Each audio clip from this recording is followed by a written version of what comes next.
Well, the Samu strike in eThekwini does now appear to be over, and of course there's a huge amount of anger and frustration at some of the consequences of that particular strike. Meanwhile, in Joburg, there have been areas with no water for the last 10 days. In fact, this morning the mayor of Joburg, Kabelo Gwamanda, said one of the reasons for that was that a valve at Rand Water had been left in the wrong position. In so many other places, there have been long-running water issues in Inanda, in KZN, in Mangaung at times, in Gariani, in Limpopo, of course. Miyelani Holeni is the Group Chief Advisor for the Ntiyiso Consulting Group. Miyelani, good afternoon to you and thanks for your time. We seem to be having huge problems with infrastructure in so many councils at the moment, and it just looks like sort of a cascading set of failures. Is there any reason why this is all happening now?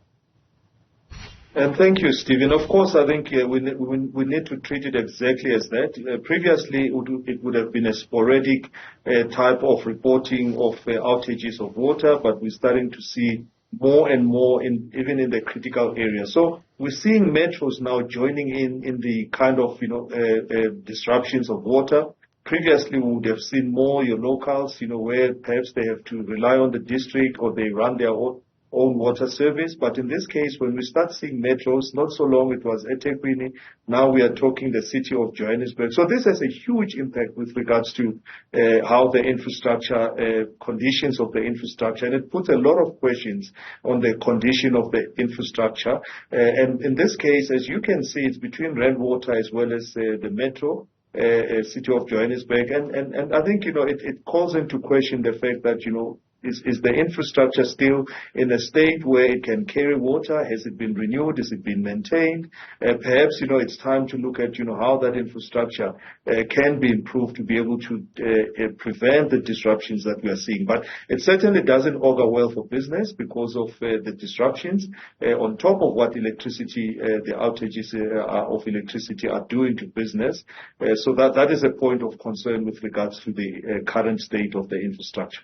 It can look sometimes like officials don't know what to do. I mean, we haven't heard from Rand Water and their response to this issue around the valve in the wrong position. In Verulam, residents there tell us that in that part of eThekwini, officials didn't even know where their infrastructure actually was. They didn't know where underground things needed to be maintained. I find that amazing. How does that dynamic develop, where officials don't actually know what has to be done? Stephen, this boils down to proper infrastructure or master planning for infrastructure. So if cities are keeping up to date with what their infrastructure looks like, especially the additions that would take place from time to time, there always must be a master plan that carries out. And that master plan is not just a 1 year or 2 year, 3 year plan. It's a 30-year to 50-year plan that drives how the city is going to grow. So typically, what the city planners must be doing is to plan how the city is going to develop, whether it's going to go further north or east or west or whichever direction it's going to go in. There ought to be much more detailed planning that is put in place, as well as sketching of how the pipelines vis-a-vis the electricity, if there's gas, if there's telecoms, and so on. So there's a detailed planning aspect which I think we are calling into question now, that if municipalities, especially the metros, the locals, and the ones that have very strong city planning or town planning departments, ought to be looking at how their GIS or geographical information systems are carrying out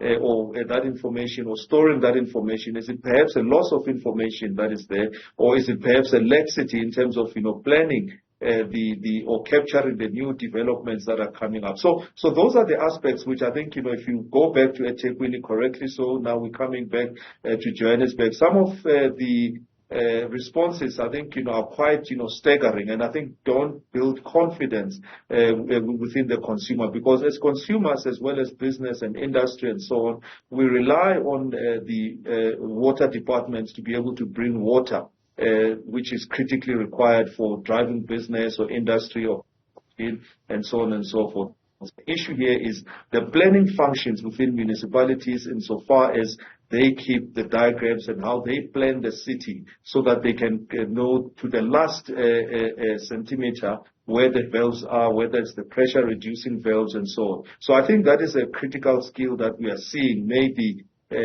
absent within the municipalities. There's several risks that, and I mean, as always in a crisis, it's a horrible analogy, but it's like a plane crash. Several things go wrong all at the same time, and often because of one big stress on a system. So if, for example, you have a water problem in Joburg or Verulam or Ananda or Giyani now, what that means then is that you don't do the long-term planning. You're spending all your resources on just resolving that short-term problem. So it would seem to me, actually, there'll be less long-term planning simply because people are dealing with a crisis. At the same time, I worry that middle-class people who've been paying rates might suddenly stop paying their rates because they're just getting nothing for it. So what we've seen, Stephen, is a critical reduction in the capex, capital and expenditure within municipalities. We've also seen a reduction of the money that is spent in repairs and maintenance. And those are two critical numbers within the budget, because the repairs and maintenance keeps your current infrastructure in a state of in a good state, functional state, that it can be at least, utilized. The capex, builds the new infrastructure. Now, if those two numbers, at least in this case, we would plead with municipalities to at least have the repairs and maintenance at the required level, because we've seen an inordinate amount of money going into capex where there was not a plan of at least budgeting for the repairs of maintenance of that infrastructure. And that perhaps it could be something that we are seeing, that the repairs and maintenance budgets are not following how the capex was expended over the time to build the new infrastructure. So it's wonderful for municipalities and metro to be building new infrastructure. In this case, they need to also look at, how that repair and maintenance goes with making sure that, they're keeping the infrastructure going. So I think the two key numbers are there. So planning in this case is an issue. The issue of the skills, which is capability, is an issue. But also the financial side of things, is also a problem, as we are seeing in the way that, the repairs and maintenance budgets are going and the capital budgets are going. So it is important that, going into the new financial year, those two numbers are watched, critically, and at least are spoken about, and at least put to meet the demands of, the current situation. And we have not spoken about the growing part of the city, and that's where the capex ought to come in. eThekwini is run by a coalition, so is Joburg, so is Ekurhuleni. There was supposed to be a vote on the mayor of Ekurhuleni yesterday. There wasn't. There's sort of political paralysis there. Is politics to blame? I mean, we're in a kind of feeling at the moment, I think, where everyone just wants to blame the nearest politician. They almost don't care which party they come from. But is politics to blame for where we are? Well, Stephen, I think in this case, if we were to blame politics, or lay the full blame on politics, I think it would be, it would not be accurate, because a municipality has a municipal manager. It has the side which must be run, in a proper state. So who does the service delivery are the officials who must be driving the day-to-day aspects and the operational issues of the municipality.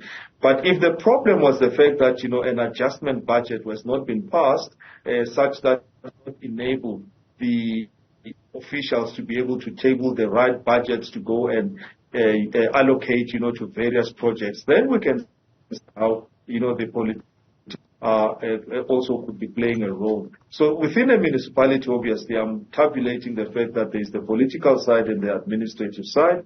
The administrative side also must do what they need to do on a daily basis to be able to drive the whole service delivery issue. The political side must be able to approve and provide, oversight. But if there's a combination of those two factors where the political side have not perhaps, approved, certain budgets, and the administrators are not able to do any work, then, the blame can certainly be apportioned, whether equally or more in terms of, who has delayed the process. Miyelani Holeni, thank you as always. Group Chief Advisor at the Newzroom Consulting Group. Really appreciate the time.